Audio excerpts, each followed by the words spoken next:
사랑하는 순복음 한사람교회 성도 여러분, 한 주 동안에도 평안하셨습니까? 오늘도 하나님의 귀한 말씀을 통해서 우리의 몸과 마음과 그리고 영혼이 강건하고 또한 건강한 귀한 시간이 되기를 원합니다. 우리 다 함께 하나님 말씀 함께 읽도록 하겠습니다. 사도행전 11장 19절에서 26절 말씀입니다. 사도행전 11장 19절에서 26절 말씀입니다. 그때 스데반의 일로 일어난 환란으로 말미암아 흩어진 자들이 베니게와 구브로와 안디옥까지 이르러 유대인에게만 말씀을 전하는데 그 중에 구브로와 구레네 몇 사람이 안디옥에 이르러 헬라인에게도 말하여 주 예수를 전파하니 주의 손이 그들과 함께 하심에 수많은 사람들이 믿고 주께 돌아오더라. 예루살렘 교회가 이 사람들의 소문을 듣고 바나바를 안디옥까지 보내니 그가 이르러 하나님의 은혜를 보고 기뻐하여 모든 사람에게 굳건한 마음으로 주와 함께 머물러 있으라 권하니 바나바는 착한 사람이요 성령과 믿음이 충만한 사람이라. 이에 큰 무리가 주께 더하여지더라. 바나바가 사울을 찾으러 다소에 가서 만남이 안디옥에 데리고 와서 둘이 교회에 1년간 모여 있어 큰 무리를 가르쳤고 제자들이 안디옥에서 비로소 그리스도인이라 일컬음을 받게 되었더라. 아멘. 오늘은 그리스도인이라 불리다 라는 제목으로 하나님 말씀을 증거하도록 하겠습니다. 그리스도인이라 불리다. 오늘 말씀은 두 가지 소주제로 함께 나누겠습니다. 그리고 우리 이 말씀을 통해 한 주 동안 살아갈 수 있는 영적인 영양분과 힘을 공급받기를 원합니다. 첫 번째로 함께 나눌 하나님의 말씀은 핍박으로 인한 복음의 확장이라는 겁니다.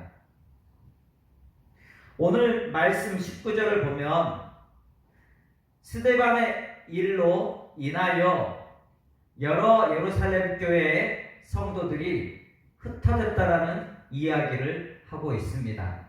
다시 말해 누가는 사도행전 7장에 있는 스데반의 순교를 다시 한번 소환을 했고 그 스데반의 순교로 인해서 복음이 확장이 되고 선교가 더 활발하게 이루어졌다는 사실을 얘기하고 있는 겁니다. 사랑하는 성도들은 7장에 나타난 스데반의 순교 그 현장을 기억하고 있으시죠? 여기에서 예루살렘에서 일어난 그 핍박으로 인해서 스데반의 순교가 발생을 했고 이 스데반의 순교는 사도행전 8장 2절에 보면 인간적으로 슬픈 사건이었습니다. 경건한 사람들이 스데반을 장사 지낸 후에 크게 울었더라라고 얘기합니다. 사람의 죽음이라는 것 그리고 동료가 죽는다는 것은 인간적으로는 큰 슬픔의 사건이었던 겁니다.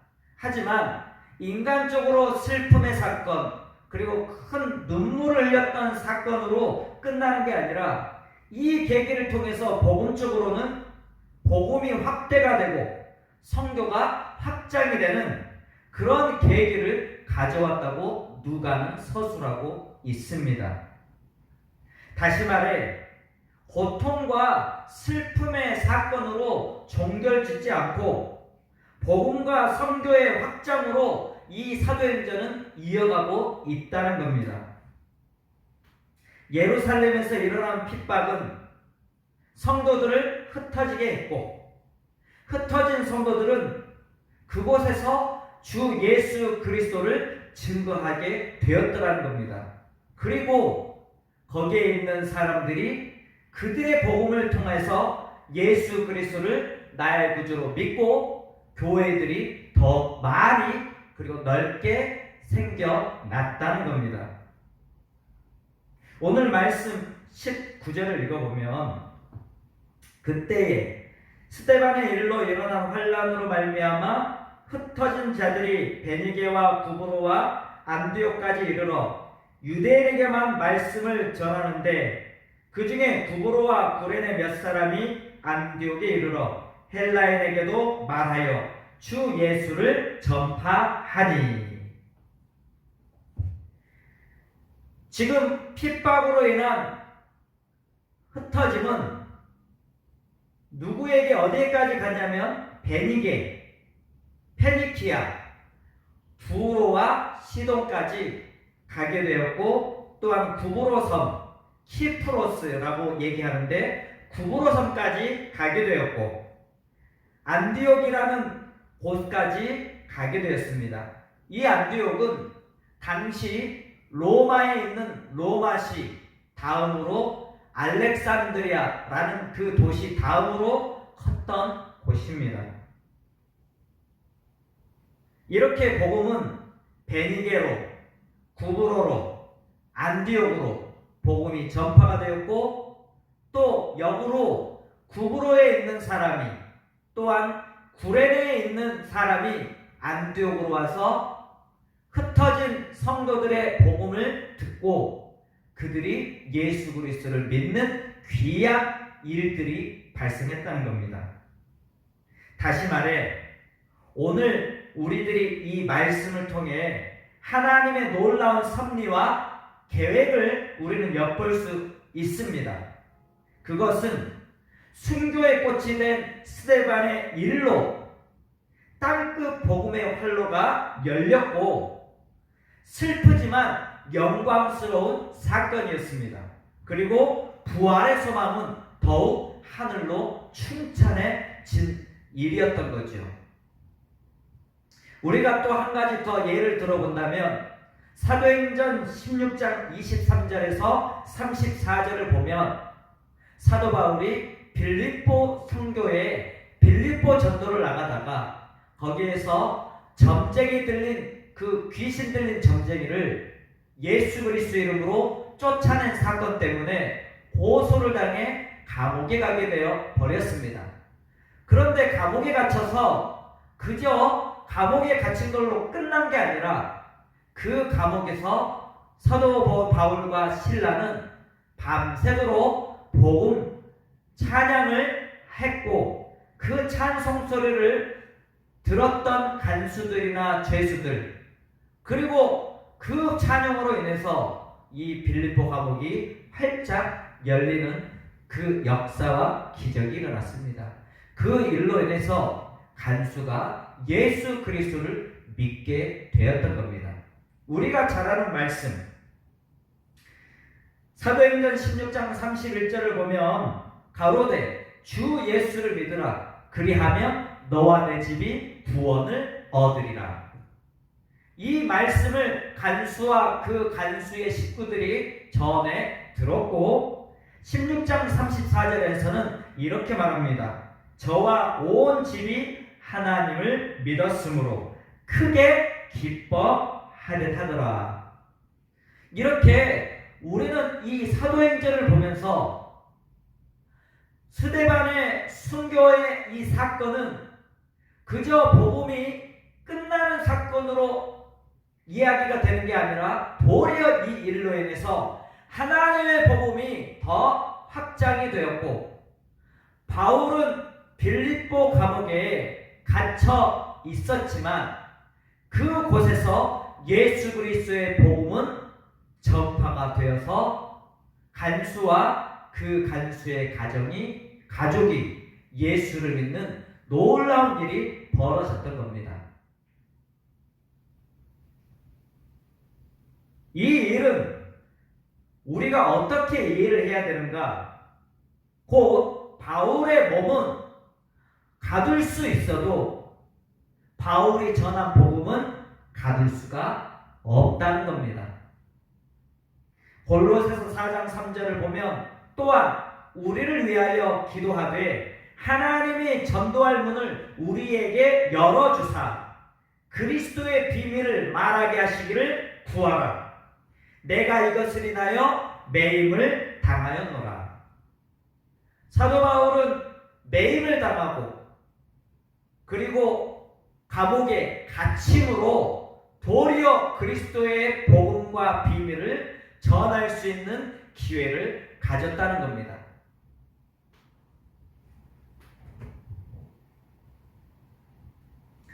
오늘 이 첫 번째 복음은, 제가 증거하는 이 복음의 내용의 핵심은 하나님의 복음 전파는 상황에 끌려가는 것이 아니라 주도해 간다는 겁니다.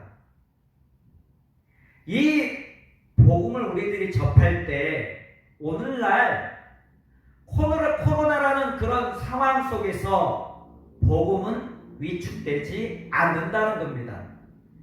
교회들이 혹 위축되어 보이더라도 복음을 증거하는 그 모습이 예전과 같이 않더라도 하나님의 복음은 도리어 코로나라는 상황을 통해서 왕성하게 활동을 할 수 있다는 겁니다. 닭목을 비틀어도 새벽은 오고 개가 짖어도 기차는 간다는 것. 어떤 상황에서도 하나님의 복음은 막을 수 없고 전파가 된다는 것을 우리는 믿습니다. 할렐루야! 두 번째, 그리스도인이라 비로소 불리다. 여러분도 오늘 11장 말씀을 우리들이 읽어보면 바나바가 안디옥으로 파송이 되었고 안디옥에 복음이 전파된 그 사실을 보고는 기뻐했습니다. 그리고 바나바의 그 선교의 사역을 통해서 안디옥은 더 구원의 기쁨이 넘쳐났고요. 그리고 나서 바나바는 다소로 갑니다. 길리기아 다소에 누가 있었던 겁니까? 바로 사도 바울이 있었던 겁니다. 그리고 다소에 있는 이 사울을 불러서 안디옥에서 1년간 하나님의 복음을 전파를 하게 되었습니다. 그리고 놀라운 일이 벌어지는데 안디옥에 있는 사람들이 예수님을 믿는 사람들을 보고 이름을 붙여주었습니다. 그 이름이 뭐냐? 바로 크리스찬, 그리스도인이라는 호칭을 하게 되었던 거죠. 오늘 말씀을 읽어보겠습니다. 25절, 26절을 보면 바나바가 사울을 찾으러 다소에 가서 만남에 안디옥에 데리고 와서 둘이 교회에 1년간 모여 있어 큰 무리를 가르쳤고 제자들이 안디옥에서 비로소 그리스도인이라 일컬음을 받게 되었더라. 아멘. 여러분들 누군가의 별명을 지어본 적이 있습니까? 그 별명을 짓는다는 것은 그 사람이 어떠한 특징이 분명히 있었기 때문에 그 특징에 맞추어서 별명을 지은 것이지요. 그리고 한국, 중국, 일본 사람을 우리들이 생각해 보면 비슷한 것 같지만 결코 비슷하지 않고 확연히 구분할 수 있는 특징이 있기 때문에 한국을 한국 사람이라 부르고 또한 중국 사람이라 부르고 일본 사람이라 부르는 겁니다. 이렇게 특징이 명확하고 분명하기 때문에 이름을 만들어서 부름으로 거기에 대한 구분을 하게 되고 또한 분별을 하게 되는 겁니다. 오늘 안디옥에 있는 사람들, 믿지 않는 사람들이 예수님을 믿는 사람들을 볼 때 그냥 유대인이라고 부를 수도 있었고 종교로 따지자면 유대교라 부를 수 있었지만 가만 보니까 유대인이라고 부르기에는 뭔가 적절하지 않고, 유대교라 부르기에는 저들이 믿는 것이, 저들의 믿는 생활이 달라 보였기 때문에 저들에 의해서 그러면 유대인이라 부를 게 아니라 그리스도인이라고 호칭을 했던 겁니다. 그래서 당시 율법을 추종했던 유대인과 유대인이지만 예수를 믿는 사람과 구분을 해서 불렀던 거죠. 이렇게 분명한 특징과 명확한 구분이 있었던 겁니다. 그러면 왜 유대인이지만 유대인이라 부르지 않고 그리스도인이라고 불렀을 것인가? 사도행전 1장부터 10장까지 살펴보면 세 가지로 왜 그럴 수밖에 없는가를 이야기하고 있고, 그것을 제가 정리해 보았습니다. 첫 번째는 유대인들은 율법을 행함으로 구원을 받는다고 믿었습니다. 그러나 유대인 그리스도인은 율법의 완성자이신 예수를 믿음으로 구원을 얻는다고 믿었습니다. 율법을 행함으로 구원을 받는다, 유대인. 율법의 완성자이신 예수 그리스도를 믿음으로 구원을 얻는다, 다르죠?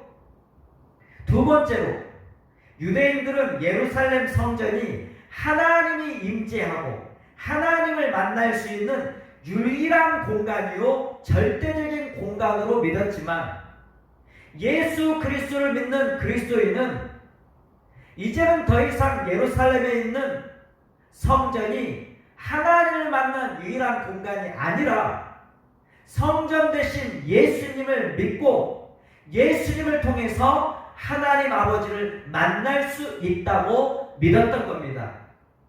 그 이야기를 했던 사람이 스데반이었고, 스데반은 그 이야기를 했기 때문에 유대인들로부터 돌에 맞아 순교하게 됐던 거죠. 세 번째로는 유대인들은 이방인과 상종을 하지 않았습니다. 그러나 유대인 그리스도인은 예수 그리스도를 믿는 이방인들을 자기들과 같이 하나님의 백성으로 받아들였고, 하나님의 자녀로 그들과 함께 어울렸고 공동체를 이뤘던 겁니다. 이렇게 세 가지를 살펴보면 유대인과 그리스도인은 결코 믿음이 달랐고 그들의 행동이 달랐고 삶이 달랐던 겁니다.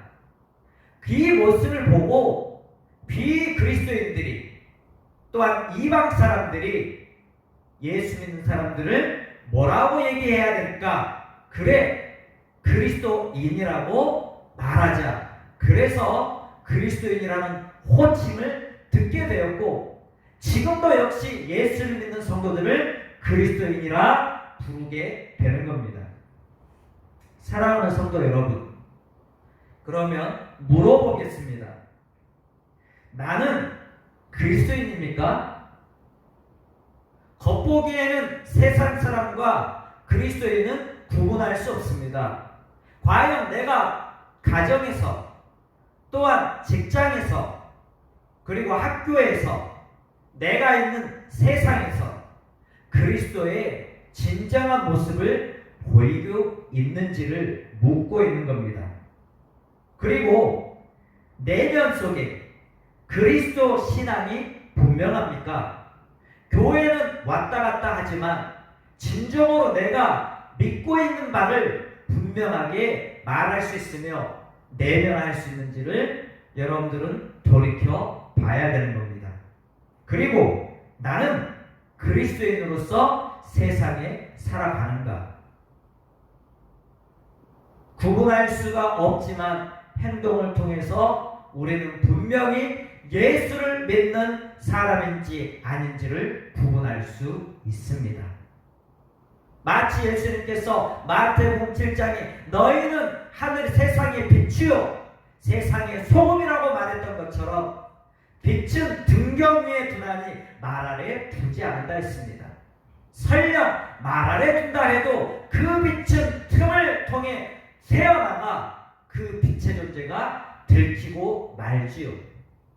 우리도 예수님을 나의 그리스도로 고백하여 내가 그리스도인이라는 사실을 나의 언어 생활을 통해서, 나의 몸짓을 통해서, 나의 삶을 통해서 내가 그리스도인이라는 사실을 증명하고, 또한 내 입으로 증명하지 않더라도 믿지 않는 사람들을 통해서 증명되는 그런 빛된 삶, 소금된 삶을 살아가기를 주의 이름으로 축원합니다. 다 함께 기도하겠습니다. 사랑하신 하나님, 감사를 드립니다. 오늘도 우리가 각 처소에서 하나님 서로 떨어져서 함께 예배를 드리고 있지만 성령님은 바람이어서 급한 바람으로, 강한 바람으로 하나님 불어주시사 예배드리는 모든 처소에 성령의 역사와 성령의 운행하심 있게 하여 주시고, 하나님 진정 우리가 하나님 이 영상을 보고 예배드릴 때 하나가 되게 하여 주시고, 일치를 이루게 하여 주시고, 성령의 능력이, 치유의 능력이, 회복의 능력이, 회개의 역사가 하나님 동일하게 이루어지기를 간절히 원하옵나이다. 오늘도 우리 사랑하는 성도들 머리머리 짐 안수하여 주시고, 그 가정을 붙들어 주시고, 모두 다 예수 그리스도를 나의 구주로 고백하는 하나님 모든 하나님 가정이 되게 해주시기를 간절히 원하옵나이다. 내가 어디서 무엇을 하든지 내 입으로 얘기하지 않아도 예수 그리스도를 하나님 나타내게 해주시고, 언어 생활을 통하여 예수님의 하나님의 복음이 전파되고, 우리의 하나님 몸짓을 통하여 예수의 향기가 나타나기를 원합니다. 그래서 세상 사람들이 우리를 보고 말하지 않아도 저 사람은 예수 믿는 사람, 예수 그리스도를 믿는 그리스도인이라는 사실을 하나님 증명받게 해주셔서 우리가 하나님 몸짓을 통하여 하나님 이 시대에 예수의 귀한 은혜를 전파하는 모두가 되게 하여 주시옵소서. 하나님 말씀을 통하여, 이 예배를 통하여 우리 모든 성도들이 힘을 얻고 한 주간을 살아갈 수 있는 은혜를 베풀어 주시옵소서. 영문간에 강건하고 주시기 원하오며 예수 그리스도의 이름 받들어 간절히 기도하옵나이다. 아멘.